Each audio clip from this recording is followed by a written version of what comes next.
Pulao roast আমার ফ্রেশটা যেমন পছন্দ, বাসিটাও তেমনি পছন্দ। মানে পোলাও রোস্ট আমাকে যে যেভাবে দেয় সেভাবেই পছন্দ।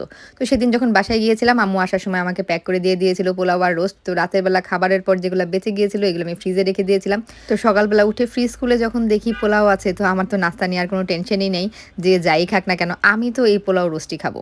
আর এগুলা হচ্ছে বাবুর্চির হাতে রান্না করা পোলাও রোস্ট। বাবুর্চির হাতে রান্না করা রোস্টের কিন্তু আলাদা একটা ফ্লেভার আছে।